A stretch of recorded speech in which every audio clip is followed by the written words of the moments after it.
Hello and welcome to my YouTube channel.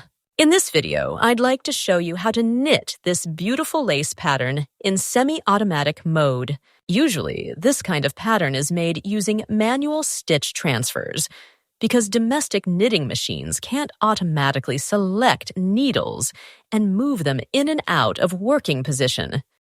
You can pause the video at any time and take a screenshot of the stitch pattern chart or punch card. I'll be using my trusty Silver Reed 840 knitting machine with the DesignaKnit software. And for this pattern, I'll be working with the lace carriage. Knitting this lace pattern will be divided into two main parts. Part 1. After the lace carriage has transferred the stitches, we'll push the emptied needles down into non-working B position. Part 2. Before the lace carriage starts transferring stitches again, we'll pull the needles back up into working position. Right now, I'm knitting the first quarter of the pattern, working on part 1. At this stage, I'm pushing down all the emptied needles into the non-working B position after each lace carriage pass.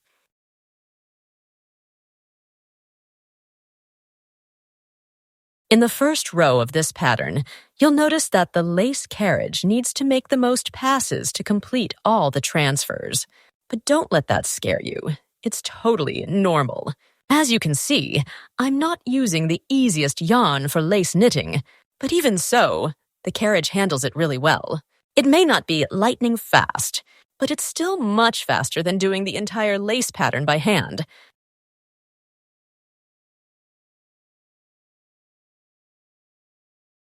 If you notice that some stitches didn't transfer correctly during the lace carriage pass, don't worry and definitely don't feel like you have to start over. I just fixed those little mistakes manually using a transfer tool, and that's totally normal. Maybe I should have replaced a couple of needles beforehand, but I'm already set up for filming and knitting, and I don't really want to stop everything just to swap a needle. And honestly, that needle will still work just fine for the rest of the project.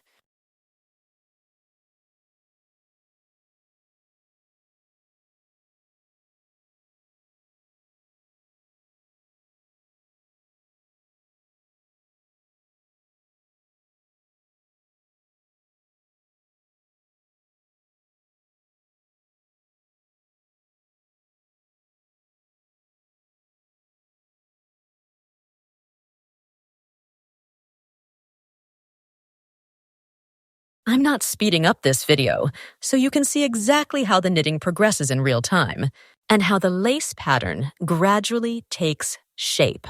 If you decide to try this pattern in your own project, you might find it helpful to pause the video now and then, just to make sure everything is going exactly as it should. Or maybe this video will make you realize that this kind of lace just isn't for you, and that the result doesn't quite justify the effort. And you know what? That's totally fine too. Even in that case, I still think this video will be helpful, because sometimes learning what doesn't suit you is just as valuable.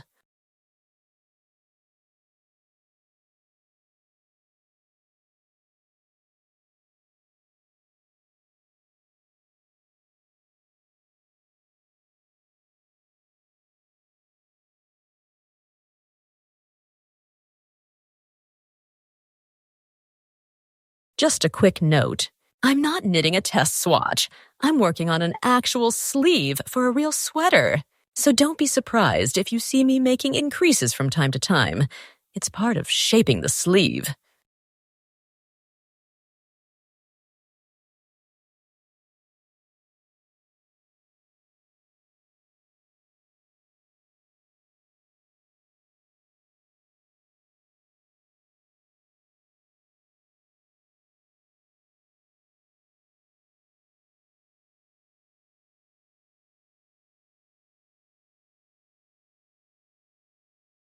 Let's look at the chart. We're currently here, and now we're moving on to the second quarter of the pattern, which is also part 2 of the process.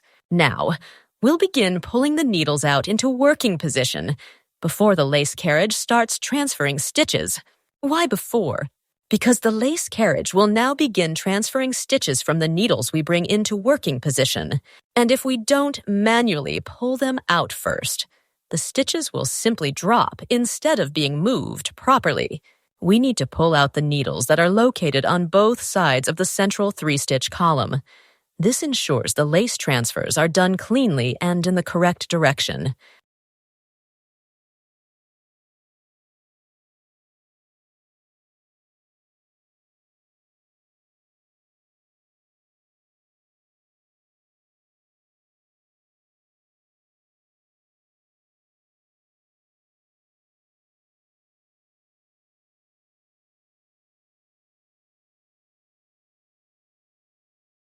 This isn't my first time working with a pattern that includes long floats, and I can tell you from experience, long floats absolutely have a place in modern knitting, just like any other technique.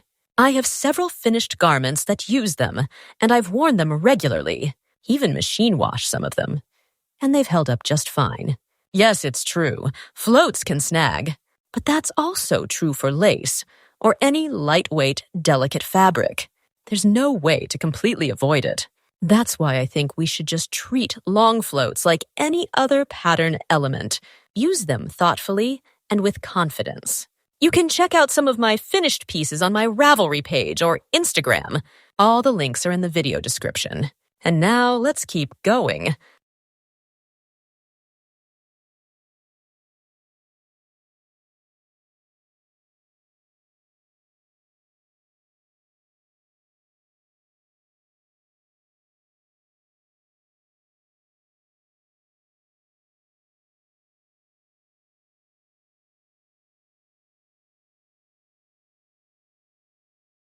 When only the last 2 needles of the lace section remain in non-working position, we simply pull them out into working position and then knit 2 rows.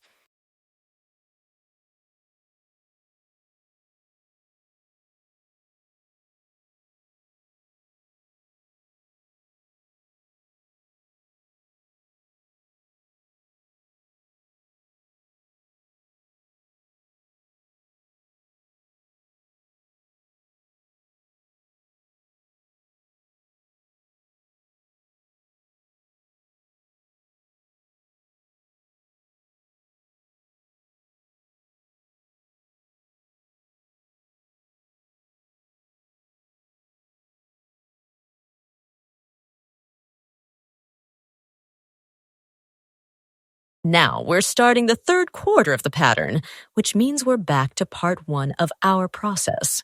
Our actions will be exactly the same as before. We'll be pushing needles down into non-working position following the lace chart.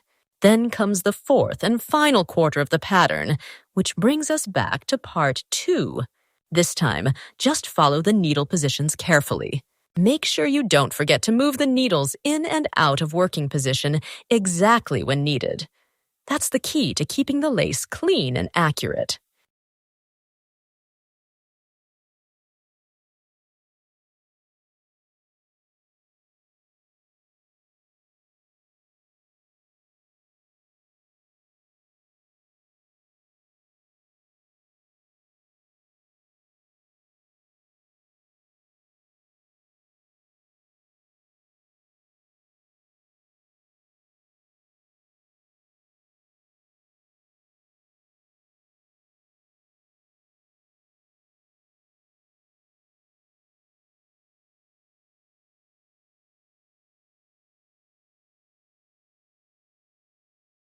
I would personally recommend knitting just 1 piece per day when working with patterns like this. 1 day for the back, 1 for the front, and so on.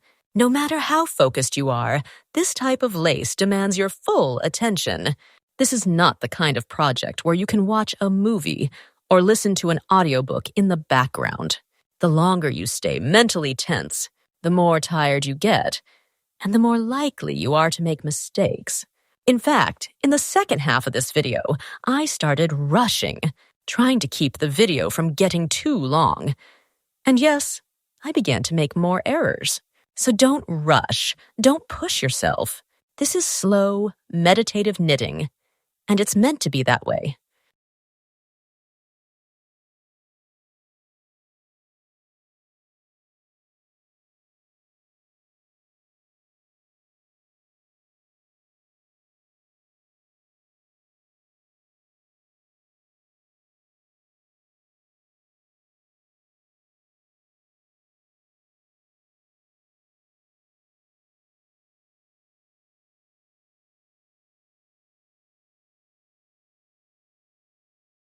One thing I really want to draw your attention to is this.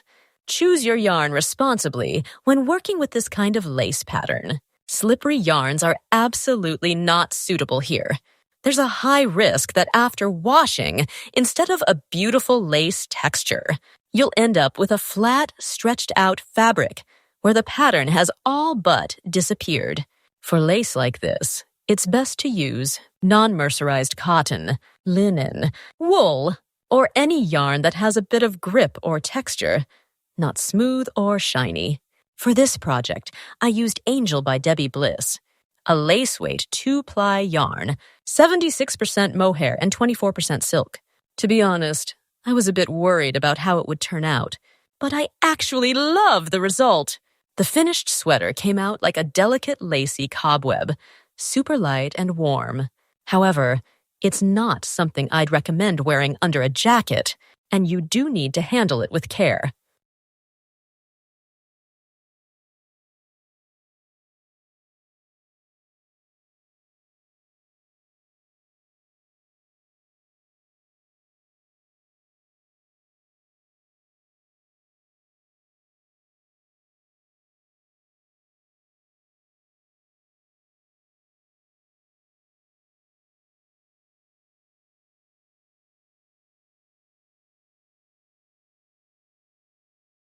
Let me wrap things up. Using the lace carriage for stitch transfers really helps avoid mistakes and speeds up the process a lot.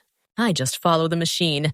It does the hard part for me. It's all pretty straightforward, and honestly, I don't know why I didn't try it this way sooner. There are so many beautiful patterns that can be knitted in this semi-automatic style.